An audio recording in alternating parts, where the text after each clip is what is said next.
Vlog number 23, almost there. I am sitting in this beautiful ocean view at the Winnetou Resort with my friend Gwen Snyder, who owns this beautiful establishment and is also a sponsor of my swim.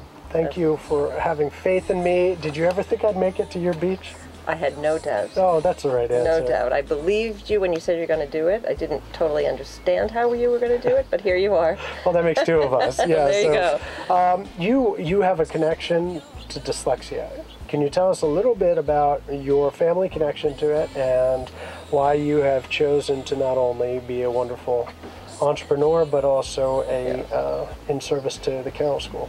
Well, I would say that I have 3 children, 2 of whom are not dyslexic. One, my youngest, is. And when he was diagnosed, or he was, let's say, 7 years old, which is really young, but it took a while to grasp what that meant. You know, dyslexia isn't just one thing, as you probably know, and everyone, it impacts them differently, but you only need a little bit of dyslexia to stop you from learning when you're very young. And for us, you know, you roll merrily along with your 2 kids and suddenly your 3rd one doesn't seem to be reading, but it didn't really occur to me that there was an issue until it did. And so he was tested, and before we finally got him to Carroll School, which is a school, as you know, for children with language-based learning disabilities, he'd been to 4 schools at his very young age and didn't get to Carroll until 4th grade. And finally, after, you know, sort of getting him services outside of Carroll, we just realized that,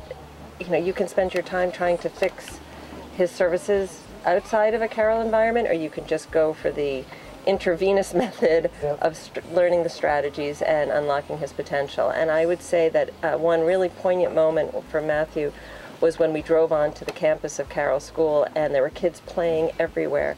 And he turned to me and he said, "All these kids are dyslexic?" You know, and he just never understood that you could be with other people like himself. And I think he just, like a lot of kids, it just becomes normalized there. And he spent 3 years, and then he said, "I'm done." And the school said, "Okay, go on." And he then, well, now he's 20 years old, and believe it or not, he's an English major at Hamilton College. So, wow. You know, and you know, for me, those years of educating him and getting him to be able to feel good about who he was, that was my full-time job. Yeah. You know. Yeah.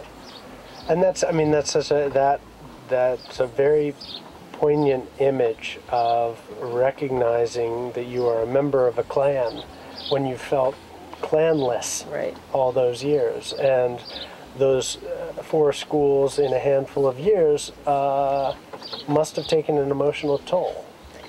I think so. And, you know, we used to joke, I mean, he then went on to be at 7 schools before he got to high school, because after Carroll he went to Fields, and we used to joke that he's going to write the best book, and it's going to be like public school, private school, special school, mainstream school, high school, you know, and that he would be able to, because he's so resilient, as is true of so many dyslexics, and probably you know this yourself.